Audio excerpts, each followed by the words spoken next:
안녕하십니까 여러분들. 오늘은 이제 여러분들이 지난주 그 창직과 관련된 자료들을 출석 리포트로 보내주셔서 제가 이제 확인을 해보니까 아주 수준들이 많이 개선이 됐어요. 여러분들이 이제는 이제 비즈니스 모델 캠퍼스를 충분히 이해를 하고 있고 또 어떻게 활용하는지 뭐 이런 거에 대한 부분들을 이제 능수능란하게 하는 학생들도 보이고 있습니다. 근데 이제 거기서 제가 조금 아쉬웠던 부분은 키 파트너 부분이에요. 창직은 이제 기재부에서 일자리 창출을 위해서 새로운 직업을 만들기 위한 정책을 폈기 때문에 이 창직에는 기본적으로 이제 정부에서 지원하는 이 프로그램들을 여러분들이 활용하는 게 굉장히 중요합니다. 우리 이제 릴라이즈라는 오디오북과 관련된 이미유진 학생의 리포트를 보니까 잘하셨어요. 커스터머 세그멘트, 밸류 프로포지션 다 좋습니다. 거기에 이제 키 파트너즈에 뭐가 빠졌냐면 한국출판산업진흥원이라는 데가 있습니다. 한국출판산업진흥원. 자, 이런 키 파트너를 여러분들이 한번 검색을 해서 보시면 어떤 게 있냐면, 자, 이거는 우리 이미준 학생만 해당되는 게 아니라 공통적으로 우리 이번에 출석 리포트를 보내준 학생들 공통적으로 해당이 됩니다. 물론 잘하는 학생도 있어요. 자, 여기에 이제 과연 창직 창업가를 지원하는 정부 지원 제도가 무엇이 있는가? 요거를 여러분들이 파악해서 활용하는 게 굉장히 중요해요. 물론 우리는 이제 배우는 입장에서 그런 채널이 있다는 것을 알고 나중에 여러분들이 이제 사회에 진출하거나 혹시 실제로 창업 프로세스가 진행이 됐을 때 과연 내가 맨 땅에서만 헤딩하는 게 아니라 정부의 정책을 들이대 정신을 가지고 도전해서 여러분들이 활용하는 게 중요합니다. 그래서 이번에 이제 제가 드릴 이제 출석 리포트는 여러분들에게 한국고용정보원에서 만든 자료집이 있어요. 양이 좀 크긴 한데 거기에 이제 창직 창업가들의 사례가 있습니다. 그 사례를 잘 보시고 과연 그들이 어떤 정부 정책을 활용했는지를 어떤 도움을 받았는지를 파악해서 5가지 정도를 저한테 보내주시면 됩니다. 그래서 예를 들어서 뭐 창업진흥원의 성공 창업 패키지를 활용했다 라든지 이런 식으로 아시겠죠? 그래서 창업 사례집 뒷부분 블로그에 있습니다. 그거를 읽어보신 후에 여러분들이 정부 지원 제도에는 창직 창업가들에게 지원하는 제도들은 어떤 것들이 있구나 라는 거를 보내주시는 게 근본의 이제 출석 리포트입니다. 자, 어쨌든 이제 비즈니스 모델 캠퍼스를 이제 마감을 이제 이번 수업을 끝으로 마무리를 할 겁니다. 이제 마지막으로 이제 제가 제 사례를 중심으로 해서 비즈니스 모델 캠퍼스를 한번 정리를 해보고 특히 이제 어떻게 활용이 되고 어떤 결과가 나오는지를 중심으로 해서 설명을 드리도록 하겠습니다. 어쨌든 여러분들이 이번 학기에 들어와서 우리가 코로나 때문에 비대면 영상 수업을 했지만 대부분 잘 따라와 주셨어요. 잘 따라와 주셔서 이제는 본인의 비즈니스 모델을 캠퍼스로 만들어 봤고 또 이 창직, 그죠? 여러분들이 창직과 관련된 비즈니스 모델을 한번 또 캔버스로 만들어서 활용을 해봤습니다. 자, 이런 식으로 여러분들이 얼마든지 어떤 비즈니스 모델이 있다면 한번 비즈니스 모델 캔버스로 한번 분석을 해서 여러분들이 활용을 해보시면 많이 도움이 될 것 같습니다. 다시 한번 말씀드립니다. 이번에 출석 리포트는 제가 보내드리는 한국고용정보원의 자료집이 있습니다. 창직과 관련된 거죠. 거기 블록에 보면 창직 창업 사례들이 있어요. 과연 이 창직 창업으로 창업을 한 사람들은 정부의 지원 제도를 어떤 걸 활용했는지를 여러분들이 확 읽어보시고 그 중에서 5가지 정도를 여러분들이 리포트로 제출해 주시면 될 것 같습니다. 이 리포트의 목적은 바로 여러분들이 어떤 정부 지원 제도가 있는지를 파악하기 위한 리포트라고 생각하시면 될 것 같습니다. 자, 자료집은 제가 이메일로도 보내드리고 또 이 캠퍼스에도 올려드리도록 하겠습니다. 자, 그리고 요번 시간, 요 강의 이후에는 바로 미스터 쇼핑, 제가 하고 있는 지금 1인 기업으로 하고 있는 미스터 쇼핑을 갖고 창직을 했고 어떻게 비즈니스 모델 캔버스로 적용이 되는지를 구체적으로 소개를 하고 이번 학기에 비즈니스 모델 캔버스 수업은 이것으로 마무리하고 다음 시간부터는 이제 고객 창업, 고객 경험 관리와 관련된 부분들을 위주로 설명을 해드리도록 하겠습니다. 이번 시간에는 이제 제 사례를 갖고 내가 하고 있는 비즈니스 모델을 갖고 여러분들에게 이제 설명을 좀 드리도록 하겠습니다. 저는 이제 1인 기업으로 현재 미스터 쇼핑이라는 고객 경험 관리를 측정하는 비즈니스를 13년째 하고 있습니다. 여러분들이 이제 고객 경험 관리는 아마 들어보신 분들이 있을 거예요. 그래서 매장이나 혹은 고객 접점에서 고객들은 어떤 경험을 하고 있는지. 그죠? 자, 그러면 우리가 창업자 입장에서는 매장에서 고객들이 긍정적인 경험을 하는지 혹은 부정적인 경험을 하는지에 따라서 우리가 추가 판매라든가 혹은 바이럴 효과라든가 혹은 고객 이탈의 효과라든지 여러 가지 측면들을 현장에서 발견할 수가 있습니다. 그래서 이 미스터 쇼핑 기법, 고객으로 가장한 암행평가 조사 기법은 현재 글로벌 기업들에서 많이 활용을 하고 있어요. 여러분들이 아는 포춘 500대 기업의 약 75% 이상이 이 미스터 쇼핑을 통해서 현재 매장에서의 고객들은 어떤 경험을 하고 떠나는지를 주기적으로 평가를 하고 있고 그 데이터를 가지고 경영 개선이라든가 마케팅 전략이라든가 직원들 교육이라든가 이런 것들을 하고 있습니다. 자, 이제 이런 현재 국내뿐만 아니라 전 세계적으로 활용되고 있는 조사 기법 중에 하나가 바로 고객 경험 관리를 측정하는 미스터 쇼핑 조사인데, 자, 과연 이 비즈니스 모델을 어떻게 저는 발견했을까요? 바로 관찰을 통해서 발견했습니다. 관찰. 이 미스터 쇼핑을 하기 전에는 제가 퇴직자 전직 컨설팅 창업 컨설턴트로도 잡을 갖고 있었고, 또 여의도에 참치사랑이라는 브랜드를 만들어서 음식점, 매장을 2개를 운영을 하고 있었어요. 그러다가 이제 일본의 시장 조사를 갔다가 한 큰 행사에 참석을 했는데, 거기에 이제 바로 일본에서는 이제 복면조사라는 그 조사를 통해서 많은 외식업들, 자영업들을 지원하는 프로그램들을 활용하고 있는 것을 우연히 발견하게 됩니다. 자, 그래서 이제 한국에 와서 이거를 한번 좀 국내에도 좀 확산을 시켜봐야겠다라고 생각을 하고 시장 조사를 합니다. 그러니까 여러분들에 그 강의 중에 제가 말씀드린 내용들이 바로 시장 조사죠. 자, 시장 조사를 이제 어떻게 했냐? 바로 이제 구글링을 통해서 했겠죠. 또 혹은 직접 이제 일본의 어떤 행사에 좀 참석을 했었고, 또 일본의 이제 서점 같은 데 가서 또 도서 같은 것들을 구입했고, 또 국내에서도 어떤 회사들이 이런 거를 하고 있는지를 경쟁자 조사 같은 걸 합니다.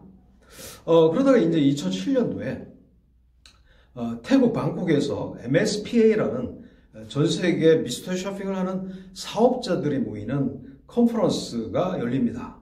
자, 그 컨퍼런스가 뭐냐면 바로 미스터 쇼핑 전국 전 세계 컨퍼런스예요. 그래서 전 세계에 이미 이 사업을 하고 있는 사람들이 1년에 한 번씩 전 세계 대륙별로 미국, 유럽, 아시안 패시픽 이런 대륙별로 이렇게 네트워킹을 하고 또 마케팅 공유를 하고 뭐 이런 것들을 하고 있더라고요. 그 당시 저는 이제 예비 창업자죠. 창업을 하지 않은 상태였어요. 그러다가 이제 그 컨퍼런스를 갑니다. 그게 이제 바로 시장조사예요, 여러분. 답은 현장에 있습니다. 시장조사를 가보니까 미처 내가 평상시에 몰랐던 새로운 세계가 있더라고요. 전 세계에 이런 다양한 사람들이 모인다는 것도 신기를 했고, 또 이런 사업이 과연 한국에서 될까? 어떤 타당성에 대한 이런 것들을 이제 현장에서 발견을 하게 됩니다. 그 당시 이제 제가 2007년도에 깨달은 거는 뭐냐면, 거기에 온 사업가들이 보니까 이제 CEO도 있고 매니징 디렉터, 경영층들이 오더라고요. 근데 이분들의 어떤 삶을 보니까 비즈니스도 즐기고 여행도 즐기고 또 전 세계 사람들과 친구처럼 지내는 걸 보게 돼요. 그래서 나도 저런 삶을 한번 살아봤으면 좋겠다라는 생각을 하게 되고, 두 번째는 일단은 은퇴 없는 삶을 살고 있더라고요. 다시 말씀드리면 신체가 건강하고 육체가 건강하면 이거는 예를 들어서 우리가 지금 베이비부머 세대들 퇴직하듯이 50세, 55세, 60세 퇴직하는 게 아니라 계속 일을 할 수 있다는, 은퇴 없는 삶을 즐길 수 있다. 이런 거를 이제 깨닫게 돼요, 현장에서. 그래서 2007년도에 바로 이 시장 조사를 하고 나서 창업을 결심하게 됩니다. 자, 여기서 이제 창업 비즈니스 모델을 이제 발견을 하고 창업에 진행되는 부분들을 말씀을 드렸는데, 그 당시 이제 제가 창업을 하면서 했던 키 액티비티는 뭐냐? 그죠? 키 액티비티. 자, 비즈니스 모델 캔버스의 키 액티비티. 자, 키 액티비티는 뭐냐면 바로 다음에다가 카페를 만들어요. 카페. 그래서 다음 카페. 그래서 미스터 쇼핑 카페라는 미스터리 쇼핑 카페를 만들어요. 자, 같이 제안 먼저 한 게 아니죠, 여러분. 커스터머 세그멘트를 먼저 한 게 아니에요. 뭐야? 키 액티비티 먼저 한 거예요. 그래서 이 키 액티비티, 이 커뮤니티를 중심으로 해서 뭔가 풀을, 네트워크를 모으기 시작합니다. 그리고 또 뭐를 했냐면, 자, 먼저 고객을 정한 게 아니에요. 여러분 비즈니스 모델 캠퍼스는 다양하게 응용할 수가 있습니다. 자, 이 고객을 개발하기 위해서 키 액티비티 먼저 한 거예요. 1번. 그리고 두 번째 뭐냐면 관련 교육 과정을 개선합니다. 자, 미스터리 샤퍼 양성 과정이라는 거를 국내 최초로 과정을 만들어요. 교육 과정. 그래서 이 처음에 이제 시도했던 게 바로 커뮤니티를 만들고 교육 과정을 만들어요. 근데 나는 뭐 창업 컨설턴트로서 제가 그런 강의나 컨설팅 능력은 있지만 이 미스터리 쇼핑 분야는 제가 처음이잖아요. 제가 음식점 자영업을 뭐 매장을 2개를 운영을 해봤지만 이 미스터리 쇼핑이나 조사라는 걸 모르잖아요. 그래서 뭐냐면 키 파트너들을 찾게 됩니다. 그래서 어디서 찾았냐면 이 커뮤니티와 교육 과정을 통해서 찾아요. 자, 키 파트너. 그래서 그 당시에 이제 조선호텔, 네? 그 다음에 그 당시에 마르쉐의 교육 팀장들, 그죠? 교육 담당 팀장들을 강사로 교육 과정에 투입을 합니다. 그분들은 이제 파트너를 만든 거예요. 그래서 교육 과정을 만들어서 채널을 통해서 채널 카페가 있겠죠. 그 다음에 또 세리에 제가 운영하던 세리 포럼이 있어요. 세리 포럼. 자, 이런 SNS를 통해서 홍보를 합니다. 그죠? 자, 홍보를 해요. 홍보를 해요. 그러다 보니까 이제 누가 생기냐면 바로 퀴어 리소스, 미스터리 쇼핑을 하기 위한 미스터리 샤퍼 조사 요원을 확보하게 됩니다. 그래서 미스터리 샤퍼 분들이 영입이 돼요. 그죠? 미스터리 샤퍼 분들이 뭘 통해서? 이 카페를 통해서, 교육을 통해서 키 리소스를 확보하게 되는 겁니다. 자원을 확보하는 거죠. 자, 커스터머 세그먼트 먼저 간 게 아니에요. 일단은 이 고객을 발견하기 위한, 그죠? 고객을 발견하기 위한 키 액티비티와 키 리소스와 뭐를 해요? 키 파트너들을 이제 구축을 합니다. 자, 그리고 나서, 자, 이렇게 네트워크나 이 창업을 할 수 있는, 다시 말씀드리면 수익 창출을 할 수 있는 프로그램을 만드는 거예요. 그래서 그 당시에 저는 교육 과정을, 미스터리 샤퍼 양성 과정을 카페를 통해서 홍보를 했고, 그죠? 카페를 통해서, 채널을 통해서 홍보를 했고, 이걸 통해서 뭐냐면, 첫 번째가 생길 수익이 바로 교육 관련 수익이 창출이 됩니다. 많을 때는 뭐, 40명이 넘게 막 교육받기도 해요. 그죠? 교육이. 그래서 뭐, 50명. 어떤 데는 교육 과정에 아예 금융기관에서 어떤 장하 수원에 있는 신용금고에서는 전 직원을 저희 교육 과정에 보내기도 하고, 또 여러분들이 아는 알만한 외식 기업들의 직원들을 저희 이 미스터리 샤퍼 양성 과정에 보내기 시작합니다. 자, 그러면서 뭐냐면 홍보가 되기 시작하겠죠. 자, 그래서 여기서 이제 형성된 사람들이 커스터머 릴레이션, 자, 교육 과정을 통해서 형성된 사람들을 네트워킹 합니다. 그죠? 네트워킹. 예를 들어서 뭐 세미나도 하죠. 자, 세미나, 그 다음에 또 맛집 탐방이라든 이런 오프라인 모임 같은 것도 전개를 합니다. 그러면서 계속 이분들과 유대 관계를 갖고 가요. 자, 그래서 그 당시에 이제 교육 과정을 통해서 들어온 사람들이 누구냐면 바로 외식기업의 임직원들이에요. 그러다 보니까 뭐가 생기냐면 바로 고객들이 확보가 됩니다. 그래서 그 당시에 첫 번째 고객은 누구였냐면 외식기업들이에요. 외식기업. 뭐 여러분들 아는 와라와라라든가 와바라든가 지금은 이제 좀 힘들어진 카페베네든가, 자, 이런 외식기업들이 쭉 들어오기 시작해요. 이걸 좀 미스터리 쇼핑을 도입을 했으면 좋겠습니다라고 이제 저희한테 제안이 와요. 자, 그러면 이게 이제 가치 제안은 뭐였냐? 일단은 이제 아웃소싱이죠. 아웃소싱. 자, 아웃소싱이 성공하려면 그죠? 가격이 다른 어떤 기존의 조사 회사보다 저렴해야 됩니다. 저렴해야겠죠. 또 뭐가 있어요? 스피드해야 돼. 신속하게 조사가 가능해야 됩니다. 그리고 교육 이후에 관련된 임직원에 대한 교육이 진행이 돼야 돼. 교육. 자, 이런 것들이 초창기에 들어갑니다. 초창기. 그래서 초창기에 제가 사업을 했을 때 이 키 액티비티와 또 키 리소스와 키 파트너들을 통해서 고객을 확보하게 되는, 그죠? 고객을 확보하는 그런 프로세스를 진행하게 됩니다. 그래서 이게 초창기 창업 초기에 제가 소프트 랜딩, 왜냐면 사업이라는 게, 그죠? 수익 창출이 안 되면 안 되겠죠. 자, 이걸 통해서 이게 돌아가다 보니까 뭐가 생기냐면, 컨설팅 수익이 창출이 되겠죠. 수익, 조사, MS 조사와 관련된 수익 창출이 됩니다. 네. 그리고 이게 이제 하다 보니까 이제 전국에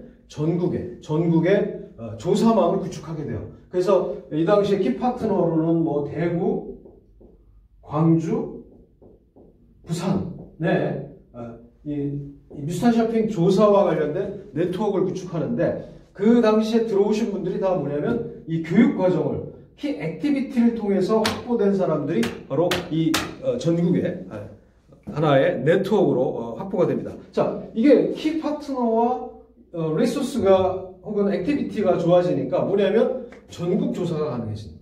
전국 조사. 이게 경쟁력이죠. 짧은 시간 내에, 그죠? 훈련된 사람들이 전국에서 조사를 할 수 있다. 자, 이게 이제 가동이 되기 시작하고 알려지기 시작하니까 이제 추가적인 고객 확보가 이루어집니다. 예를 들어서 이제 정부에서 발주하는 뭐 관광공사, 한국관광공사, 그렇죠? 관광공사 프로젝트도 저희가 참여를 하는데, 자, 이거는 이제 저희가 직접 수주한 게 아니라 또 마찬가지로 저희의 이 가치를 알고 있는 파트너들, 뭐 예를 들어서 그 당시에 능률협회 인증원이라는 데가 있어요. 능률협회 인증원. 자, 이런 데들이 바로 고객을 소개시켜 주는 거예요. 고객을. 자, 그 다음에 이런 교육 과정이 형성이 되다 보니까 이게 이제 일자리 창출을 해주잖아요.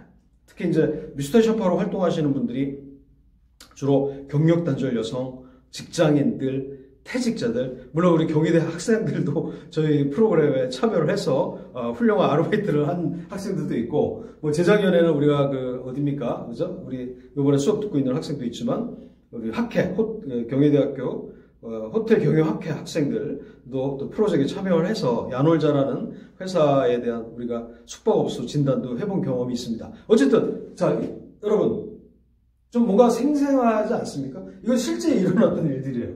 자, 이런 키 파트너, 능률협회라는 키 파트너들이 저희를 인식하게 된 거는 이런 밸류 프로포션이 있기 때문에 그런 거예요. 아웃소싱 싸다, 훈련돼 있다, 전국 조사가 가능하다. 그래서 이 능률협회를 통해서 뭐가 생기냐면 한국관광공사라는 발주처를 우리가 알게 되고, 이걸 통해서 어떤 게 확보가 되냐면 이제 뭐 전국의 외래객 전문 식당, 177개 매장에 대한 서비스 진단 평가, 또 한국 관광의 별, 그죠? 뭐 이런 관광과 관련된 프로젝트도 형성이 됩니다. 그러면서 뭐가 생겨요? 이걸 통해서 이제 이런 수익 창출이 되는 거죠. 자, 그래서 창업 초창기 때, 초창기입니다, 여러분. 초창기 때, 3년을 봅니다, 저는. 창업 후에 3년 초창기 때, 자, 커스터머 물론 중요하지만, 사실은 키 액티비티와 키 리소스와 키 파트너가 잘 돌아가야지 고객이 생긴다는 거예요. 그죠? 이게 확실해야지 고객이 생긴다는 거예요. 무슨 얘기인지 이해되시죠, 여러분? 자, 커스터머 세그먼트를 정교하게 하면 뭐합니까?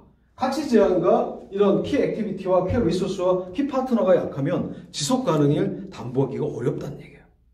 자, 그래서 여러분들 비즈니스 모델 캔버스는 아주 재밌는 이 프로그램이에요. 그래서 여러분들이 직접 그려보고 하는 거예요, 이거는. 이런 식으로 직접 화이트보드나 혹은 전지 같은 데다가 포스트잇 붙여놓으면서 하는 겁니다. 그래야지 이게 아이디어들이 막 떠올라요. 그죠? 구체적으로. 자, 그래서 창업 초창기 때는 제가 미스터 쇼핑을 하면서 이런 식으로 진행을 했고, 자, 그 다음에 창업 중반기 때 얘기를 또 진행을 하도록 하겠습니다.